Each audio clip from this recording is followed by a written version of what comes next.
Assalamualaikum warahmatullahi wabarakatuh. Hello everyone, my name is Kania Mawaddah. I'm a student of English Department, Shakwala University. Here, I would like to explain about second language acquisition theory. Alright, first one is we need to know the introduction. Second language acquisition theory seeks to quantify how and by what processes individuals acquire a second language.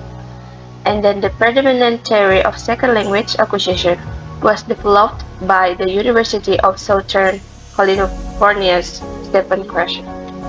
As you can see in the picture, Krashen is a specialist in language development and acquisition, and his influential theory is widely accepted in the language learning community. Krashen has concluded that there are two systems of language acquisition that are independent but related. First one is the acquired system, and the second one is the learned system. Alright, here 5 components of second language acquisition. There are 5 main components of Krashen's theory. As you can see, the first one is the acquisition learning hypothesis. The second one is the monitor hypothesis. The third is the natural order hypothesis, and then the input hypothesis, and last, the effective filter hypothesis. Let's move on to the first one, the acquisition learning hypothesis. This hypothesis actually fuses two fundamental theories of how individuals learn language. Alright, here, acquired system, where language is acquired subconsciously. This happens when a child, for example, who has been exposed to a language in natural environment, like home or school, starts reproducing correct grammatical structures unconsciously. The child focuses more on communicating his message and the language that comes naturally to him. As he has not learned the language, he does not focus on what he is uttering.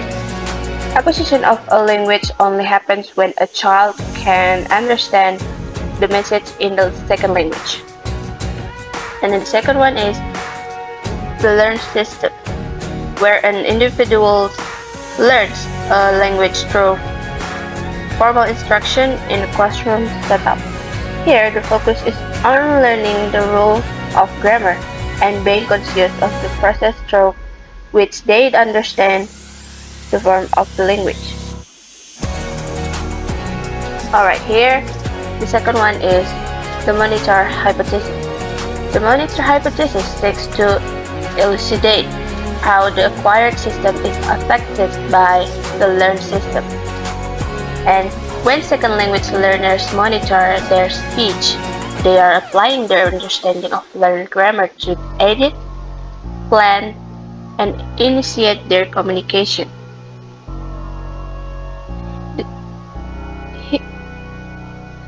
This action can only occur when speakers have sample time to think about the form and structure of their sentence.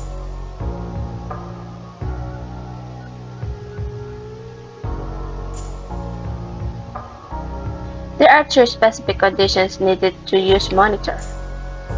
First one is sufficient time, focus on form, and then know the rule.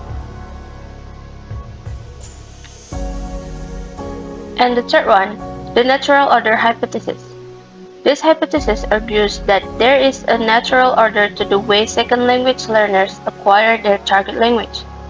And research suggests that is natural order seems to transcend the learner's native language, the target language, and the conditions under which the second language is being learned. This hypothesis states that individuals tend to acquire grammatical structures of a second language following a natural order that is predictable. Alright, the order that the learners follow has 4 steps. First one is they produce single words, and then They string words together based on meaning and not syntax. And then they begin to identify elements that begin and end sentences. And last, they begin to identify different elements within sentences and can rearrange them to produce questions.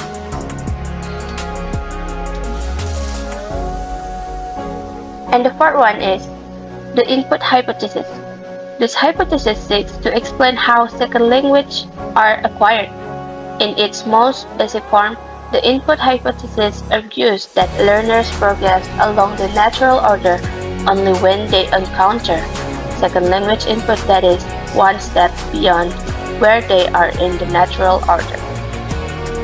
Therefore, if a learner is at step 1 from the above list, they will only proceed along the natural order when they encounter input that is at this second step.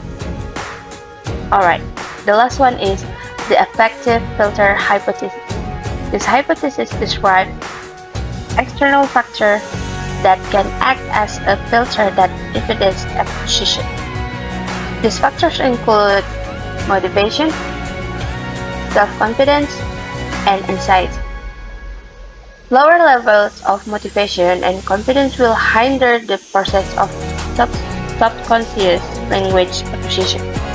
For example, if a learner has very low motivation, very low self-confidence, and a high level of anxiety, the affective filters come into place and inhibit the learner from acquiring the new language.